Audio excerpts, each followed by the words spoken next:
ظفر صاحب کی باتیں سن کر طلال بے چین سا ہو گیا۔ اس نے کتنے بے روزگار لوگوں کا کام لگوایا تھا، اب تک کتنی یتیم لڑکیوں کی شادیاں بھی کروائی تھیں، کتنے گھروں کا ماہانہ خرچہ اٹھا رکھا تھا، لیکن آج اپنے محبوب کے حالات سن کر اس کا بس نہیں چل رہا تھا کہ اپنا سب کچھ اس پر نچھاور کر دے۔ دل تو کب کا اس کے نام کر چکا تھا، لیکن اب وہ اپنی دولت، اپنی کامیابی اس کے قدموں میں ڈال دینا چاہتا تھا۔ اس کی محبت نے ہی تو اتنی طاقت دی تھی کہ وہ ہر بار گرنے کے بعد اٹھا اور آج اس مقام تک پہنچا، لیکن عنایا کبھی اس سے ایک تنکا نہیں لے گی، یہ بات اسے اچھی طرح معلوم تھی۔ پھر وہ تھوڑی دیر مزید ان کے ساتھ بیٹھ کر بوجھل دل کے ساتھ واپس چل دیا۔ طلال کے آفس میں اس کا کوٹ اسٹینڈ پر لٹکا تھا، جبکہ وہ بلو شرٹ کی آستین فولڈ کیے ٹائی کی ناٹ ڈھیلی کر کے اپنی پاور چیئر میں پرسوچ انداز میں بیٹھا تھا۔ سامنے لیپ ٹاپ اور فائلز اس کی توجہ کی منتظر تھیں، لیکن طلال مسلسل عنایا کے بارے میں سوچ رہا تھا کہ کس طرح وہ اس کا مسئلہ حل کرے۔ ڈائریکٹلی تو وہ اس سے کبھی کوئی فیور نہیں لے گی، اس لیے وہ سامنے آئے بغیر اس کے لیے کچھ کرنا چاہتا تھا۔ سر، کیا میں اندر آ سکتی ہوں؟ دروازے پر نوک کے ساتھ آواز ابھری تو طلال نے اپنے خیالات سے باہر نکلتے ہوئے دروازے کی سمت دیکھا۔ شیور مس شہناز، آئیے۔ طلال کی اجازت ملنے پر مس شہناز دھیمی مسکراہٹ کے ساتھ اندر داخل ہوئیں۔ سر، ڈوگر صاحب کے ساتھ آپ کی میٹنگ آج 3 بجے ہے اور مسز تھامسن نے آج شام آپ کو اپنے ایگزیبیشن کے لیے انوائٹ کیا ہے۔ یہ ایگزیبیشن کے کارڈ ہیں۔ مس شہناز طلال کو شیڈول بتانے لگی، لیکن طلال پرسوچ نظروں سے انہیں دیکھ رہا تھا۔ وہ ایک 40 سالہ گریس فل خاتون تھیں اور اس کی کمپنی میں کافی پرانی ایمپلائی تھیں۔ مس شہناز، آپ کو میرا ایک کام کرنا ہوگا، لیکن یہ آفیشل کام سے تھوڑا الگ ہے۔ طلال نے جیسے کسی فیصلے پر پہنچ کر گھمبیر لہجے میں بولنا شروع کیا۔ شیور سر۔ مس شہناز فوراً الرٹ ہوئیں۔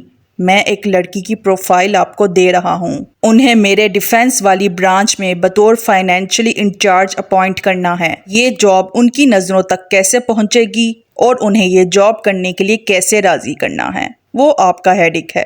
پک اینڈ ڈراپ کی سروس انہیں دی جائے گی اور ان کا وہاں خاص خیال رکھا جائے گا۔ کام سیکھنے کے لیے انہیں چاہے 3 منتھ لگ جائیں، کوئی ایشو نہیں، لیکن انہیں کوئی مسئلہ نہیں ہونا چاہیے اور نہ ان پر کام کا کوئی pressure who.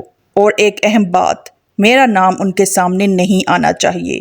Is that clear؟ آپ کے پاس اس کام کے لیے صرف 1 ہفتہ ہے۔ ایگزیکٹ آج سے 1 ہفتے بعد مجھے وہ میرے ڈیفنس والے آفس میں چاہیے۔ مس شہناز عنایا کی پروفائل لے کر جا چکی تھیں۔ وہ کام کی نوعیت جان کر کافی حیران ہو گئیں، لیکن باس کے سامنے سوال کرنے کی اجازت نہیں ہوتی، اس لیے 1 ہفتے میں انہیں کسی بھی طرح یہ کام کرنا تھا، جبکہ طلال مس شہناز کے سپرد یہ کام کر کے کافی ریلیکس ہو چکا تھا۔ عنایا آج کل بہت پریشان تھی، وجہ پرنسپل کا آوارہ بیٹا تھا۔ پہلے تو وہ مطمئن سی یہ جاب کر رہی تھی، لیکن پچھلے 1 ہفتے سے پرنسپل کے بیٹے احمد نے اسکول کے چکر لگانے شروع کر دیے اور بہانے سے کبھی اسے اکیلے میں پرنسپل کے روم میں بلاتا، کبھی اس سے فون نمبر مانگتا۔ وہ اس کی ہر وقت کی مداخلت سے بیزار ہو چکی تھی۔ اسے احمد کی نیت بالکل ٹھیک نہیں لگی۔ اس سے پہلے کہ اسکول میں اس کی امیج خراب ہو، وہ جاب چھوڑنے کی بابت سنجیدگی سے سوچنے لگی۔ ابا کو تو کچھ بھی بتانے کا سوال ہی پیدا نہیں ہوتا تھا،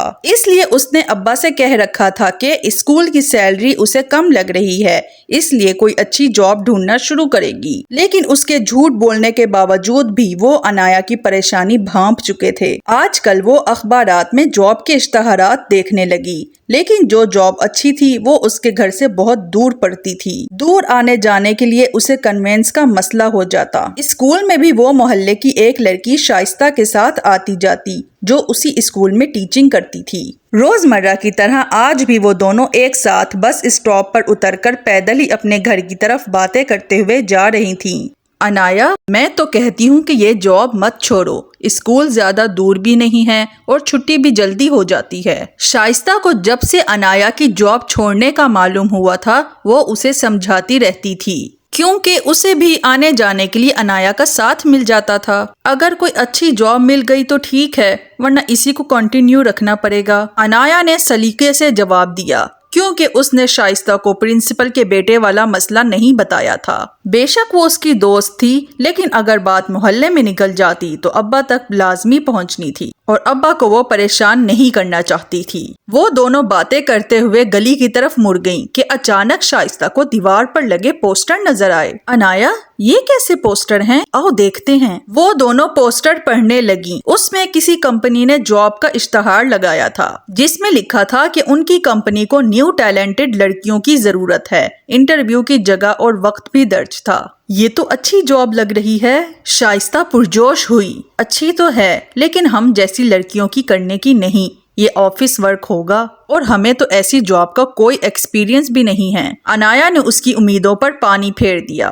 تم نے پڑھا نہیں کہ انہیں نیو ٹیلنٹڈ لڑکیوں کی ضرورت ہے؟ اس کا مطلب کہ انہیں ایکسپیرینس سے کوئی سروکار نہیں، اور پھر قسمت آزمانے میں کیا حرج ہے؟ شائستہ اسے دلیلیں دینے لگی۔ انایا کو پتا تھا کہ اب شائستہ اسے بھی اپنے ساتھ اس انٹرویو میں لے جا کر ہی چھوڑے گی۔ ہائے، اگر میری یہ جاب لگ گئی نا تو قسم سے میری سہیلیوں نے تو جل جل کر ہی مر جانا ہے۔ شائستہ اب انایا کے ساتھ اپنے مستقبل کے خواب دیکھنے لگی۔ آفس گرل کے تو ٹشن ہی الگ ہوتے ہیں۔ میں تو ہر روز نیا سوٹ اور میک اپ کر کے جایا کروں گی۔ وہ دونوں اب اپنے گھر کی طرف بڑھنے لگیں۔ انایا خاموشی سے اس کی باتیں سنتی گئی۔ اسے یہ جاب ملنے کی کچھ خاص امید نہیں تھی، لیکن اسے نہیں معلوم تھا کہ اتنی تگ و دو خاص اسی کے لیے ہی کی جا رہی ہے۔